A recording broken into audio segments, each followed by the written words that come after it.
Growth থাকলে দুইটা ঝামেলা, সার্ভার কিছু বলবে না, পেশেন্ট ব্যথা পাবে, পেশেন্টের গায়ে আঁচড় লাগবে, তখন পেশেন্ট তোকে কোঅপারেট করবে। অথবা তুই যখন পারকাস করবি তোর হাতে এখানে পারকাস করতে করতে আলো রক্তক্ষরণ হয়ে যাবে, নখটা কেটে গেছে। নখ বলতে সারা কোনো কারণ নাই, কিন্তু ওই যে তোর কাজ করতে সময় না। ব্যালট মানে কি করবো তো, এই যে হ্যাঁ, তাহলে একটা হচ্ছে যে বাইম্যানুয়ালি এভাবে এভাবে করো, আর একটা হচ্ছে এটা ফিক্সড রেখে এই যে এদিকে বাড়ি দাও, ঠিক আছে? দুই পাশে একেবারে কিডনিটা এমনি দেখবি ফুল অন এমটি। প্যারাওটিক আওয়াটা কোন দিক দিয়ে যায়? লেফট সাইড দিয়ে এমনি যায় না? তাহলে প্যারাওটিক দুটো দিকে কোথায় অভিনয় করবি? এই যে এখানে আর এখানে আর এখানে। আওয়াটা কি এত বড়? একটা দুই পাশে করব না, সেটা না এক জায়গায় একটা করলে হবে না, দুটো করবে একটা করলে প্যারাওটিক দুই পাশের দিয়ে লিম্ফ চাই, দুই পাশে করবি।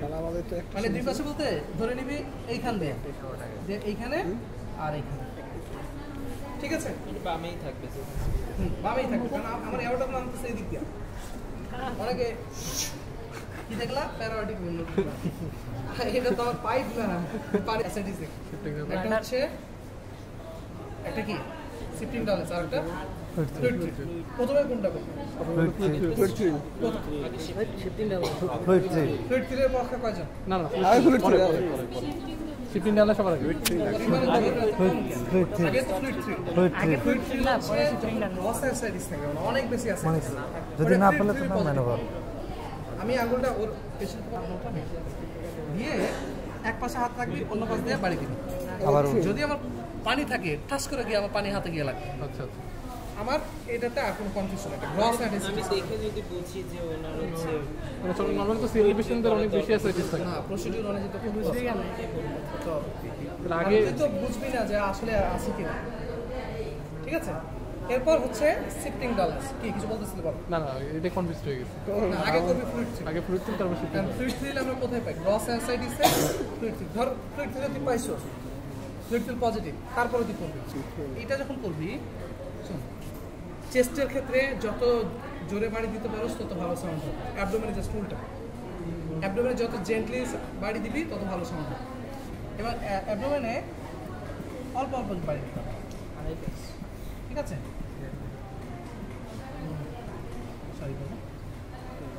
পাইলি পেশেন্টকে ঘুরাবি, ঘুরায় কতক্ষণ রাখবি? 10 সেকেন্ড। আঙ্গুল ওখানে থাকবে, আঙ্গুল ওখানে থাকবে। 10 সেকেন্ড হইলো, তুই কাউন্ট করতেছিস, স্যার এটা দেখতেছিস যে নাটক করতেছিস, 10 সেকেন্ড বলতেছিস, ঘড়ি দিয়ে তাকাচ্ছিস, 10 সেকেন্ড বলে তুই নাটক করতেছিস। এরপর ওখান থেকে আবার শুরু করবি, আসলে এখানে আবার ঘুরাইলি, আবার 10 সেকেন্ডের নাটক করলি, তারপর আবার মাঝখানে শেষ আর এই পাশ বলি আমরা, ঠিক আছে? পারকাশন করে ফেললাম, অস্কালটেশন করবি কই কই? বাল সাউন্ড আম্বিলিকাস, তিনটা জিনিস দেখো, বাল সাউন্ড দেখো, হেপাটিক ব্রুই আর স্প্রিনিক রাফ। তাহলে বিলিওয়াল ল্যাটারালি 2 সেন্টিমিটার তো নাকি?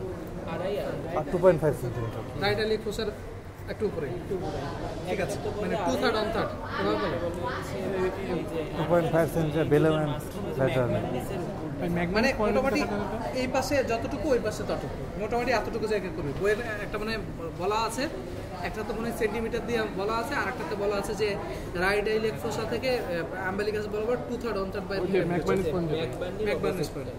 ওখানে সাউন্ড দেখলি কতক্ষণ দেখবি? 15 সেকেন্ড না, দিয়ে 3 সেকেন্ডে বলো পাই। শুনতে যদি পাই তাহলে তো শুনতে পেয়ে গেলে আপ টু 1 মিনিট। তাহলে প্রথমে যদি পেয়ে গেছস প্রেজেন্ট, গুড। যদি না পাস আপ টু 1 মিনিট। এবং এখানে আমি দিয়ে যে 3 সেকেন্ডে বলে যে স্যার পাইছি না পাইছিস, গুড। আপনি মিলা, হ্যাঁ আপনি মিলা। এক্ষেত্রে স্ট্রোতে এভাবে রাখবি না, এই দেখ এক্ষেত্রে স্ট্রোতে এভাবে রাখবি না, কারণ এখানে যদি স্ট্রোতে রাখো যে বাইরের সাউন্ডটা এখান থেকে ঢুকবে, এবার স্ট্রো রাখবে এখানে, তাহলে বাইরের দিকে সাউন্ড আসার কোনো চান্স নেই। হাতে এভাবে রাখবো, এভাবে রাখবো। একইভাবে এভাবে দুই পাশে দেখতে হবে, দুই পাশে মানে যে কোনো এক পাশে, আচ্ছা ডায়াল সাউন্ডটা বামে, যে কোনো এক পাশে না, দুই পাশে দেখা যায়, যে কোনো এক পাশে দেখলে বামে না না না ডানে ডানে ডানে ডানে যে কোনো এক পাশে দেখলে এই সাইড থেকে ডানে এই অঙ্গটা এটা নিয়ে কোনো সমস্যা নেই, যে কোনো এক পাশে দেখলেই হবে। আমরা সাধারণত আমরা ডান পাশে থাকি, এদিক থেকে দেখি, কিন্তু যে কোনো এক পাশে দেখলে কিন্তু বাল সাউন্ড এ পাশে দেখবি সমস্যা নেই।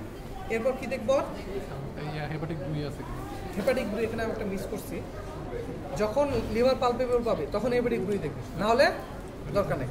যখন স্প্লিন পাবে তখন স্প্লিনিক রাব দেখবি, না হলে দরকার নেই। তবে এটা বাউল সাউন্ডের মতো কমন যেটা দেখতে হবে সেটা হচ্ছে renal Bru, 2 centimetre above and lateral, মানে 2 সেন্টিমিটার উপরে 2 সেন্টিমিটার ল্যাটারাল, এখানে আর এখানে দুই পাশেই রেনাল ব্রুই দেখতে হবে। রেনাল ব্রুই কই থাকে, লাটের স্টেনোসিস যখন স্টোনোস হয়ে যায়, ন্যারো হয়ে যায়, তখন যখন ব্লাড যায় সাই সাই করে যায়, তখন একটা ব্রুই পাওয়া যায়। ভেরি আনকমন জিনিস পাবি না কখনো। সুতরাং খালি বলতে পারছো যে স্যার আমি রেনাল ব্রুই দেখলাম আছে কিনা, পাইছো না স্যার? শেষ, তাহলে তোর অস্কালেশন শেষ। ডায়াল সাউন্ড তাহলে আড়াই আড়ে রেনাল ব্রুই বই দেখেন দেখে নিস ভাই, দেখে নিস, সমস্যা নেই, ওইটা কোনো ব্যাপার না। ওখানে স্যার তোকে জিজ্ঞেস করবে না, করবে না। সার্জারি স্যাররা জিজ্ঞেস করতে পারে, মেডিসিন এটা তুই করতে চাইবি যে স্যার আর কি আমি ডিজিটাল রেক্টাল এক্সামিনেশন করতে চাই আর জেনেটিক জেনেটিক দিয়ে একটা সিগনিফিকেন্স কি, লিভার সিএসএফ টেস্টিকুলার অ্যাট্রফি, অথবা যদি কোনো কারণে কোনো হার্নিয়া টেনে হাইড্রোসিস থাকে। আর একটা কথা কি বলতে হবে, আরেকটা তাহলে শেষ করি, ডিজিটাল রেক্টাল এক্সামিনেশন কেন করতে চাস?